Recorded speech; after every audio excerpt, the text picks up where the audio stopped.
आदरणीय भगवान राम जी के लिए जो ये मंच सजा है, इस मंच पे पधारे हमारे जिग्नेश सिंह मेवानी साहब और इमरान जी प्रतापगढ़ी साहब, जो अपने आप में पूरे देश विदेश में अपने अपने क्षेत्र में समाज सेवा में, राजनीति में और हर क्षेत्र में अपना केंद्र स्थान रखते हैं। और हमारे दोनों ब्लॉक अध्यक्ष, हमारे पार्टी के कार्यकर्ता, हमारे यूथ के अध्यक्ष सुधींद्र जी, हमारे राज्य मंत्री जिसे जिले का पूरे राजस्थान में नाम किया है चौधरी साहब, हमारे भराना साहब और तमाम, क्योंकि समय की सीमा है, मंचस्थ अतिथिगण, मेरे पिता तुल्य बुजुर्गों, युवा साथियों और माताओं बहनों, मेरे से पूर्व वक्ताओं ने आपको काफी कुछ बता दिया है।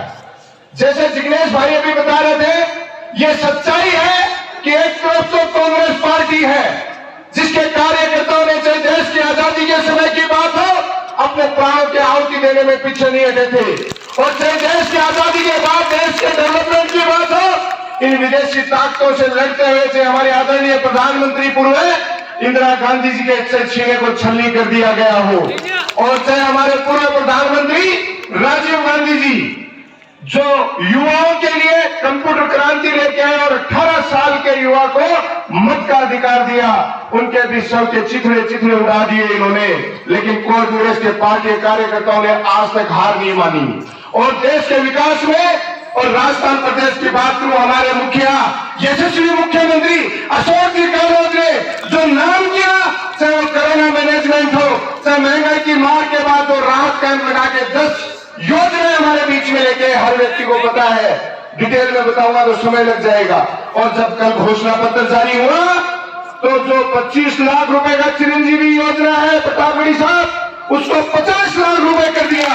इलाज के अभाव में लोगों के जमीन जायदाद बिक जाया करते थे, लेकिन मुख्यमंत्री जी ने जो बात कही, क्योंकि वो किसान वर्ग से आते हैं, और किसान की मैं कहता हूं कोई जाति नहीं होती, वो हर जाति किसान है जो किसानी में काम करती है, चाहे मदद करती है। हर क्षेत्र में आज 80% जनता किसान वर्ग से जुड़ी हुई वो किसान है।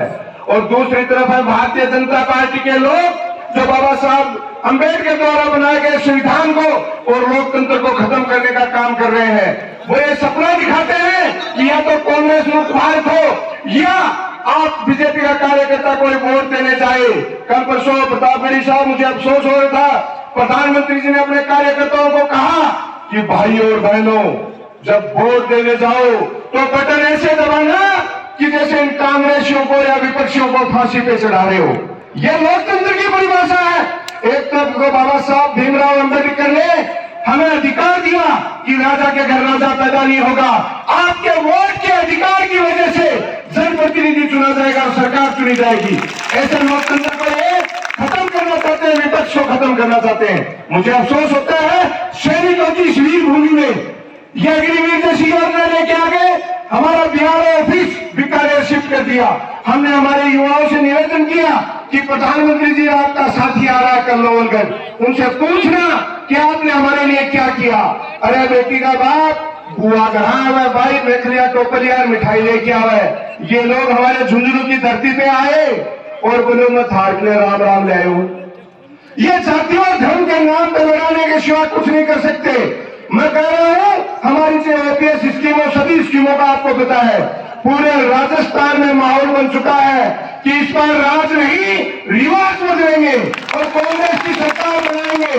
और ऐसा मुख्यमंत्री जो जमीन से जुड़ा हुआ है उसके कंधे मजबूत करेंगे, और उसके कंधे तभी मजबूत होंगे जब हम यहाँ के लाडले प्रत्याशी भगवान राम जी को ज्यादा से ज्यादा वोटों से जिता के भेजेंगे। और मैं कह रहा हूं ये सुनिश्चित हो चुके हो कि पूर्ववर्ती की जीत।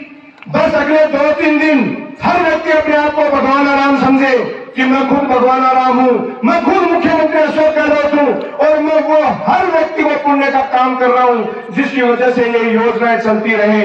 लेकिन अगर गलती होगी, देखो पिछली बार भी छोटी सी गलती की, 5 साल खामियाज हो। और मैं कह रहा हूं, मैं आरोप लगा दूं कि भगवान राम जी का कार पंथ लगा देना या हाथों उठ की जाना संभव थोड़ी है। देश का प्रधानमंत्री, गृह मंत्री, एक ऐसे नेता जिसका खुद का वजूद नहीं है, जो दिन पहले का लोटा है, कभी बसपा का सहारा लेता है, कभी शिवसेना का, और कभी कांग्रेस का सहारा लेता है, और वो कहता है लाल डायरी, हमने इस मंच से पहले भी बार बार चैलेंज किया है, अरे तेरे पास कोई लाल डायरी है तो दिखा दो शुरू, वरना हम दिखाते हैं उस लाल डायरी में अशोक गहलोत की जो योजना है वो सारी की सारी लिखी हुई है, जिससे आम आदमी को लाभ मिल रहा है। और देश का प्रधानमंत्री और गृह मंत्री जिसका कोई वजूद नहीं लाल डायरी का, ऐसे तथ्य बोल के जाते हैं उनके पास कुछ नहीं है। और वो बात करते हैं रामलला की, मेरे छोटे छोटे भाई बच्चे रखे हैं, पूरे बादशाह करा पहले खेत में बालाजी को मंदिर पहले बताओ बढ़ावा, राम परिवार की पहली स्थापना करा, जन्म से लेकर मृत्यु तक हम बालाजी और रामलला परिवार के दर्शन करते हैं। ये आए क्षेत्र में और रोजगार की बड़ी युवाओं के लिए बात भी की, करे रामलला का दर्शन ले जाके करावाना। अरे हर खेत में जाति के नीचे राम परिवार बैठा है, बालाजी महाराज बैठे हैं। आप आओ तो रोजगार की हमारे युवाओं के लिए इस अग्निवीर को बंद करने की बात करो। समय की सीमा कम है, अपन इमरान प्रताप गढ़ी जी को इनको सुनेंगे, इसलिए आज इतना ही, फिर कभी और बात करेंगे। बहुत बहुत धन्यवाद। जय हिंद, जय भारत।